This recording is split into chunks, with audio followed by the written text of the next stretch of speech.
Policy. That's a violation of the Logan Act. Criminal act under the Logan Act. And a lot of cute little liberals say, well, the Logan Act was passed in 1787 or 89, something like that. Well, sure, but it's still there. It's been amended many times over the years. That doesn't. That shows that Congress still favors the Logan Act when they amend it to tighten it up. But even if it had not been amended, it's still the law until it's repealed. All right, one last question, because London Guardian reporter Charlie Skelton was supposed to be on the show.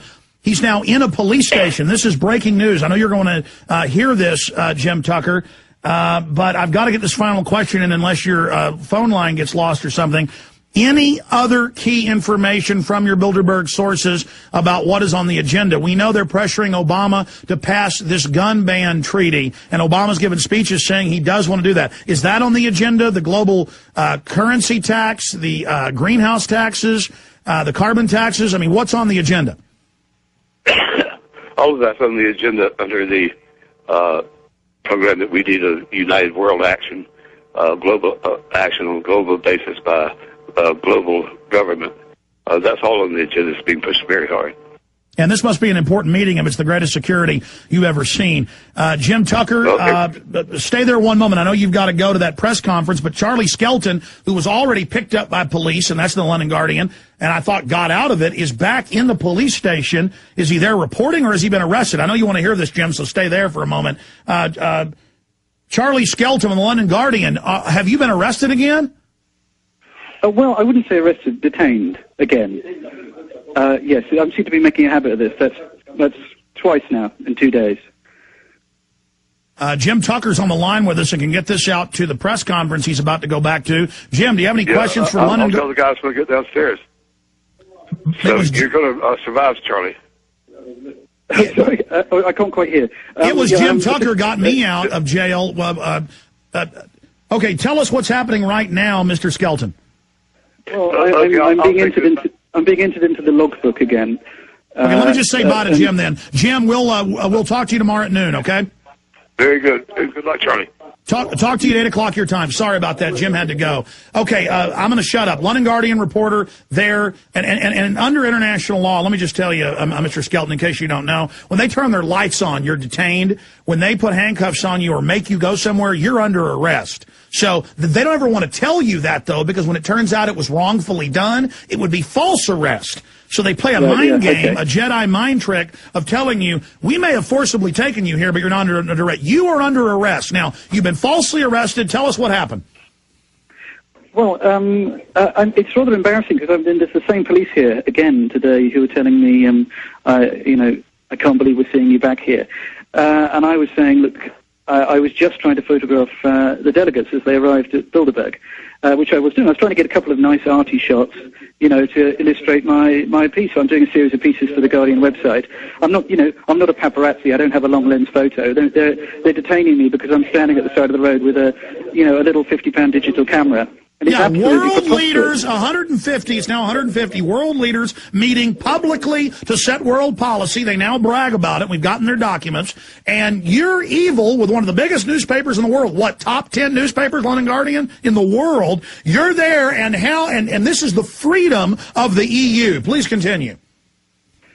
Well, it's a little bit, I keep telling them. In fact, one of the policemen has been quite sympathetic, and he said, look, I appreciate, look, I'm just doing my job. We're in a difficult situation here. And, I said, I hope there's a protest tomorrow. And he said, it would be good if there was a different voice being heard. And this is one of the policemen here, because, I do appreciate that I'm just being held by local policemen, who are, who've been put in a very difficult situation, I think, by the sudden descent of all these people on this tiny, relatively small little Riviera town just outside Athens. And so I feel a little bit sorry for them, but I don't feel sorry for the fact that they keep telling me just nonsense about how I can't take photographs of things, and then they keep withdrawing what they're saying, and they don't really have anything to say to me.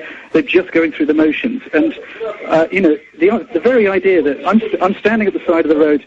Sorry, I'm just going to step to one side, sorry. I'm not going anywhere. I'm just telling the policeman I'm not leaving.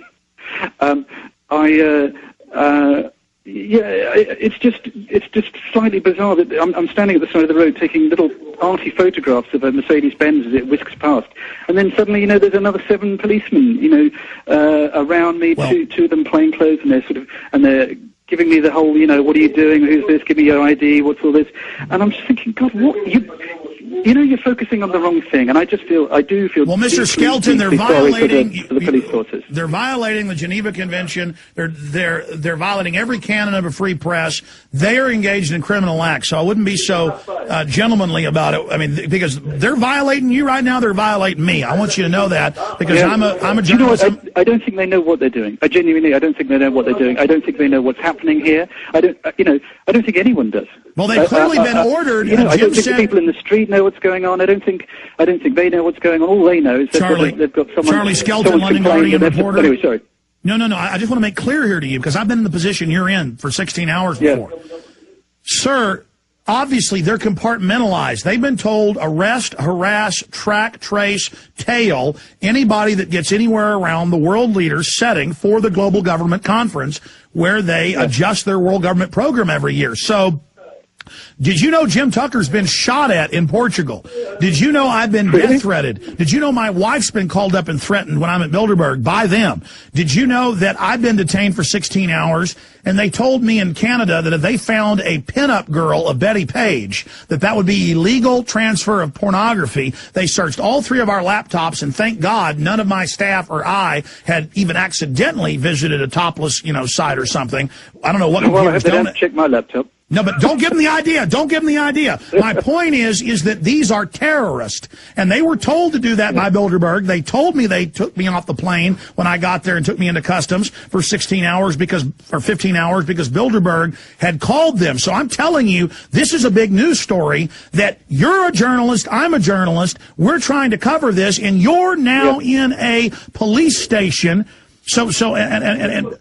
But they're obviously letting you.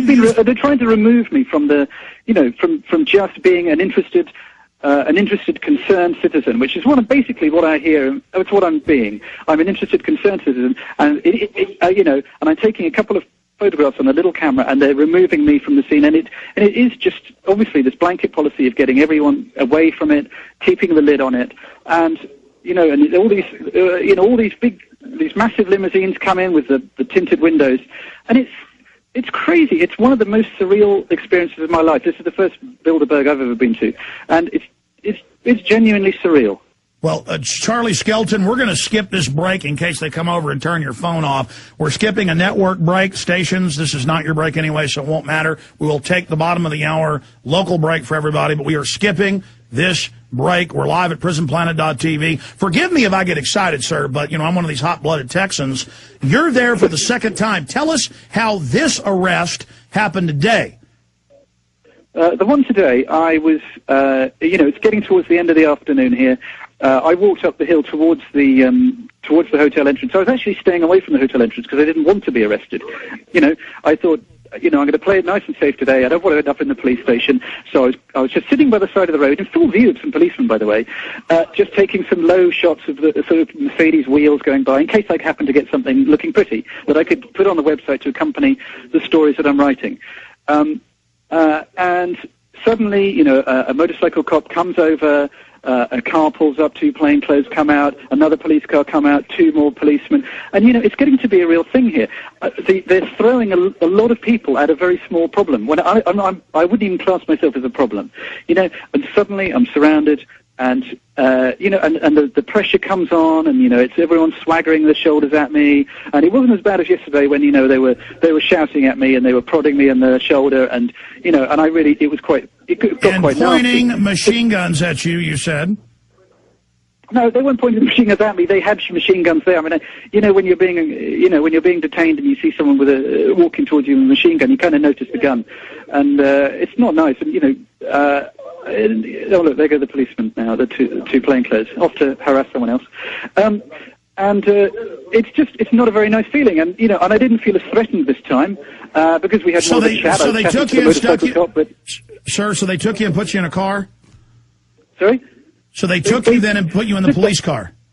they pressured me into the police car. I don't really know my rights. I have no idea about this kind of thing. I really don't. Yes, when armed men of the government, are these local police or federal police? I think by and large they're local. Yeah, okay, when police with guns put their hands on you and stick you in a police car and take you to a police station, you're under arrest. And I'm not mad at you here, but I think you're going through some crime stop or some double think here. Kind of like when, Winston's neighbor is being tortured by O'Brien, but he still thinks he kind of deserves it. No, you're being violated. You keep saying you've done nothing wrong and that you're a small problem. They are the problem in supposedly free Europe coming over and grabbing you. Now, Jim Tucker told us they've arrested a bunch of other journalists. Have you seen that?